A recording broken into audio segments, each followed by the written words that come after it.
What we're going to do in this video is think about two wave sources, but one of them is going to be stationary, and the other one is going to be moving. And just to have a concrete number, it's moving at 5 meters per second to the right.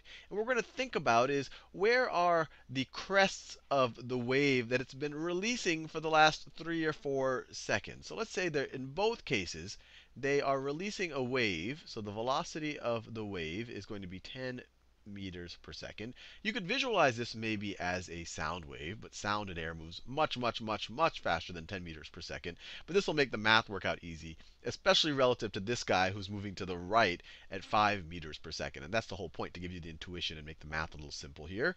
And both of these guys are going to be, the wave that they're emitting is at 10 meters per second, and the period of the wave is going to be at 1 second per cycle. And if the period is 1 second per cycle, you take the inverse of that. The frequency of the source, I guess you could call it, of the wave as it's being emitted is going to be the inverse of this. The inverse of 1 is just 1, but 1 cycle per second. If it takes a second for a cycle, it's also in 1 second, you're also going to see 1 cycle. So 1 cycle per second. So let's think about what's happening here. So let's think about where, let's say it emitted a crest of its wave exactly 1 second ago. Where is that crest going to be now? Let's think about the stationary character. Well, in this guy, it emitted the crest 1 second ago. It's moving outward. So this is outward. It's moving outward radially. I need to give a direction if I'm giving a vector quantity. So it's moving outward at 10 meters per second. So if it emitted it 1 second ago, it's going to be 10 meters radially outward from the source. So maybe that is right over there. It looks, oh, let me draw it a little bit neater like that. Let me draw it a little bit neater. That's pretty good. So that's where that crest will be. Now, what about this guy? Where's the crest that this guy emitted 1 second ago? Well, you might want to just draw a radius 10 meters around this guy as well, but he wasn't here 1 second ago. He was 5 meters to the left. Remember, he's moving 5 meters per second to the right. So 1 second ago, he was 5 meters to the left. So maybe that places him right over there. So the crest that he emitted 1 second ago isn't going to be, or it's not going to be 10 meters from this guy. It's going to be 10 meters radially outward from that guy. So let me just copy and paste this right here. So copy and paste, and just put it right over there. So this is where he is now. That's where he was 1 second ago, where he emitted this crest that has now traveled 10 meters away. This is a little inexact, so I can draw a little bit like that. This is 5 meters. That's 10 meters away. But you get the general idea. Now, let's keep going. Let's think about the crest that both of these guys emitted 2 seconds ago. So this guy's been stationary the whole time.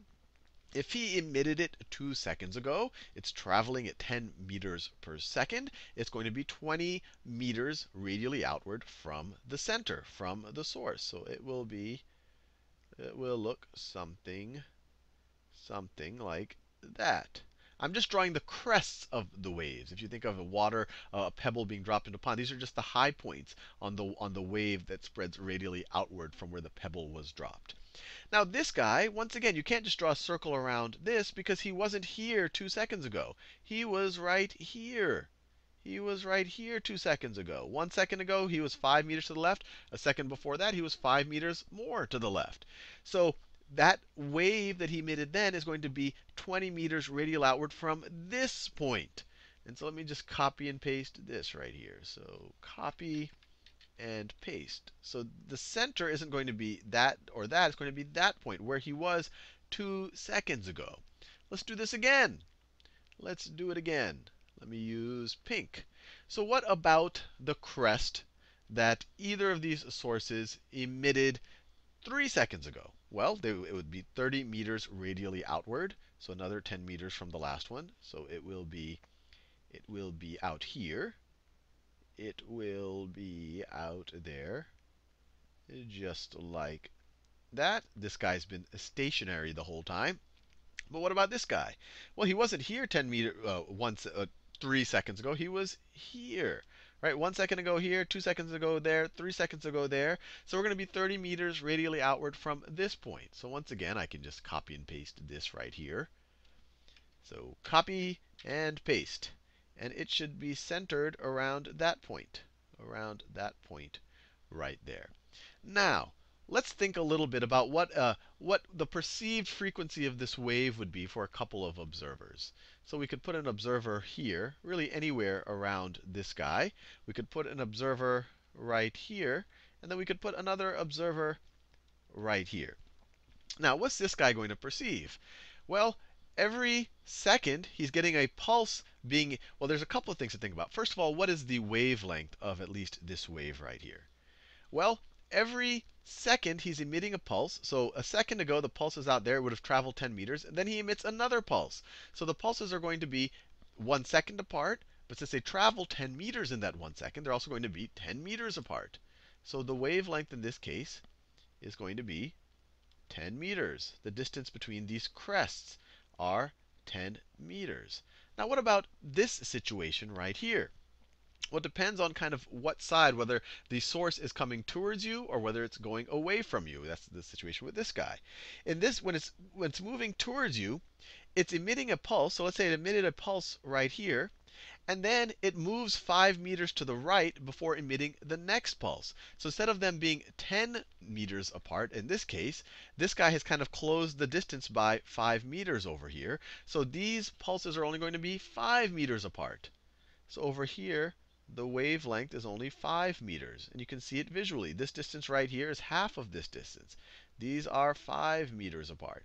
And on the left-hand side, if you're on the side of the source that the source is moving away from, it would be 10 meters, but every second the source is also moving 5 more meters away from you. So this wavelength right here, this perceived wavelength right here, is going to be 15 meters. It's 15 meters, and we can see it visually. That's the whole reason why I drew it this way. Now, what's going to be the perceived frequencies for this? Well, this guy, he has one crest passing him right now.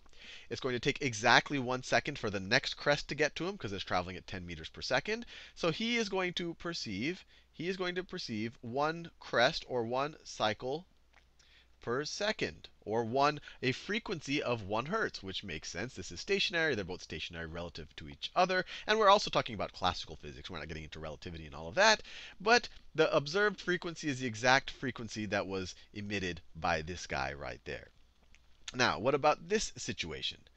Well, each of these crests are 5 meters apart for this guy. If you imagine that this was some type of a train coming towards this guy, each of these crests are only 5 meters apart, but they're traveling at 10 meters per second. So how many crests are you going to see in a second? Well, you're going to see 2 of them. This one's going to take half a second to reach you, and then the next half a second, this one's going to get to you. Or you could say this one takes half a second to reach you, then this one's going to take 1 second to reach you. So you're going to see 2. So there's 2 ways to think of it. You could say your period in this situation is 1/2 of a second per cycle, or you could invert it, and you could say that the frequency observed, maybe we could put the observed frequency, is going to be 2 cycles per second. And already notice, this guy's experiencing a higher frequency than this guy over here because these wave fronts, or these crests, are just passing by him more frequently. Because because this guy is moving in the same direction as this guy, they are closer together. Now this guy's going to experience the opposite thing. Let's say that this crest is just passing him by. How long will it take for the next crest to cover that 15 meters? Well, they're going at 10 meters per second. It's going to be 1.5 seconds per crest. That's going to be the observed period for this guy. And if you take the inverse of that, that's 1.5 is 3/2. That's 2/3 of a, or you could say crest, or 2/3 of a cycle per second. So when the source is moving away from this observer, the frequency, or the perceived frequency, is lower than the frequency of the actual emitted wave. When the source is moving towards the observer, the frequency is higher. And this might seem like some type of bizarre thing, but you've experienced it before. It's called the Doppler effect, which you've probably heard of. And that's exactly what you experience when you sit at maybe at a train crossing. Be careful not to sit too close. And as a train is approaching you, you notice it has a very, and say it has its horn going on, it'd be very high pitched. And then right when it passes you and it starts moving away from you, it has a much lower pitch. And that perceived pitch, that's your brain and your ear's way of sensing frequency. So when the train is coming towards you, it's a high pitch, high frequency. When it's going away from you, low pitch, low frequency. And hopefully, drawing it out this way gives you a visual understanding of why that is, why these points on the cycle or these crests are closer together when it's moving in your direction, and when they're farther apart when it's moving away from you. In the next video, we'll do this with more abstract numbers, so we can actually figure out generalized formulas for relating the observed frequency with the emitted frequency.